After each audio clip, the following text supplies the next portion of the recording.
Hello all, this is Suyash signing in. I hope that you all are doing very well. You can follow me on Unacademy Learning app where you can find my other courses as well.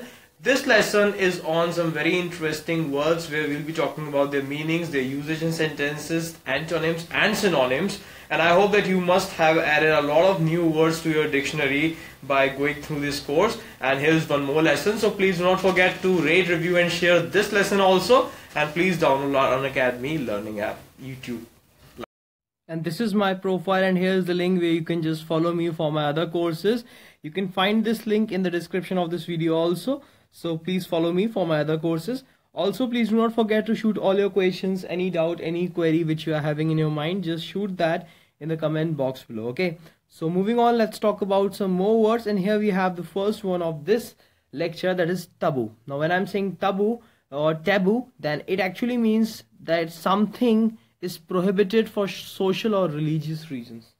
When something is actually prohibited for social and religious reasons, then we actually call it taboo. Okay, like there's a taboo on smoking in this office. There's a taboo on smoking in this office. Now this is actually prohibited for social reason. Okay, a social reason actually says that you should not smoke in the office. Okay, like if I talk about the synonyms for this word, then the first is prevent or forbid. When you prevent someone, okay, that this actually is preventing. So the synonym could be when you prevent someone from doing something. Okay, now this prevention is because of what? Because of the social and the religious reasons. Okay, and the next could be forbid. Now what is forbid? Forbid is again refuse to allow.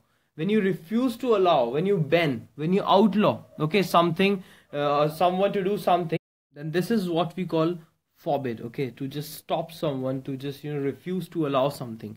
And then we have the antonyms for this word taboo, and the first one is permit. Obviously when I'm saying taboo, then something is prohibited, something is banned. Okay, something is illegal, or something has been made illegal, something has been stopped. Okay, so if I just talk about the antonyms for this, then it could be permit, to permit something, to allow someone to do something. Okay, and the next could be consent. Now what is consent? It is permissions for something to happen. Okay, or to give permission to someone for something to happen. Okay, when you give permission for something to happen, then this is what we call consent. Okay, so again it can be used as an antonym for taboo.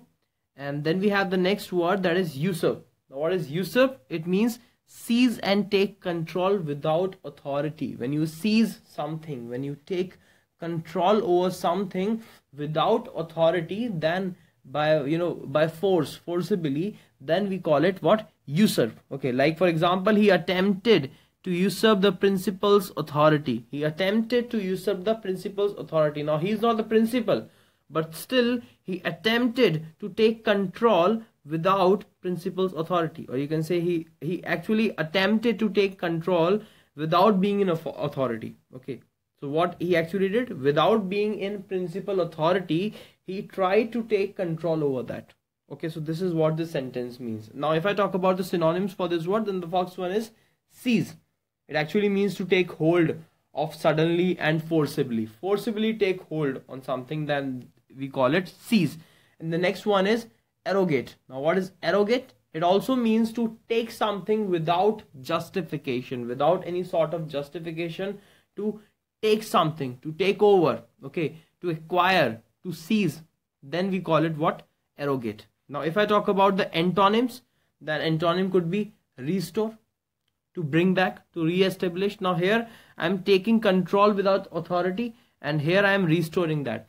Okay, I am bringing it back, I am returning it to a former condition. Okay, so this is how we can I can use restore as an antonym for usurp.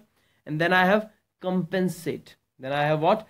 Compensate, to reduce that effect. Okay, to just reduce that effect. So this is how I can use compensate for this. Okay, and in compensate, actually the reduction happens by using an opposite force. Okay, so here I am just taking control by using force. So in compensate, I am just compensating for that. I am just reducing it, I am just counteracting it by doing what? By exerting the opposite force. Okay, then I have the next word, that is vigilant. Now what is vigilant?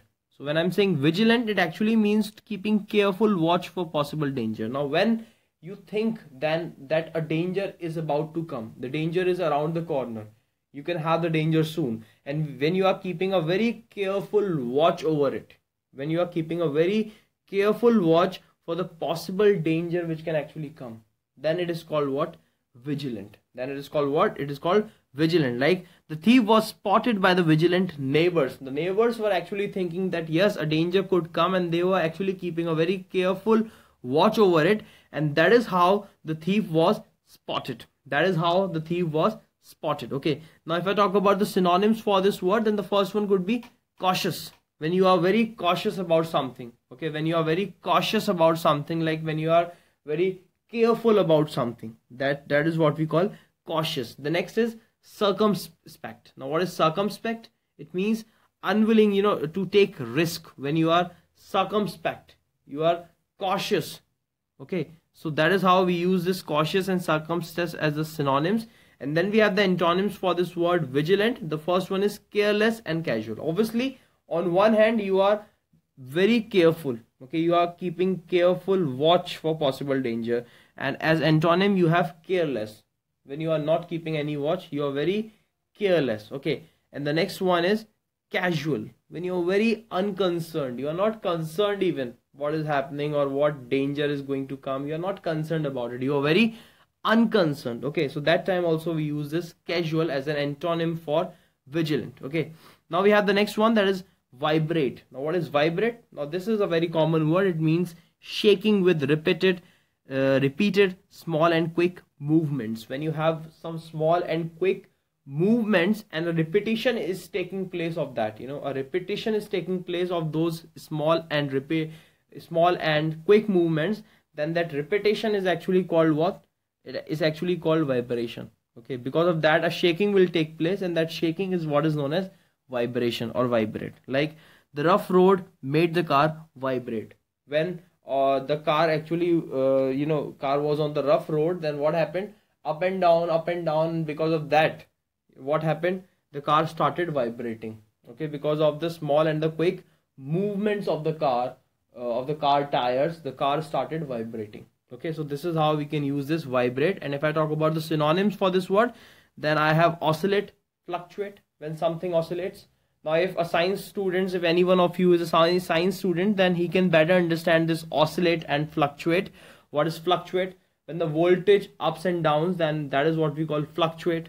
And oscillates, when the oscillations takes place, whenever we have a pendulum, okay, like clock, in clock we have a pendulum, and that pendulum oscillates to and fro. Okay, so that is also a sort of vibration. Then we have the antonyms, and we have antonyms as pause and rest. Pause actually means when we just pause something, when we actually pause something, okay, which is put on a hold. Okay, like there is no movement, there is no repetitive movement, there is no movement at all. Okay, and then I have rest, when there is no movement at all. Okay, the pause is when I have actually just stop the movement. I have stopped the movement for a while, that is pause. And when there is no movement at all, the body is at rest, body is not even moving, there is no movement, we call it rest. Okay, so that's how we can actually use this vibrate and this synonyms and antonyms for this word. Okay, so that's all for this lecture. Thank you very much. I hope you must have added a lot of words in your dictionary, and that's all for this lecture. Thank you very much. This is Suyash signing off.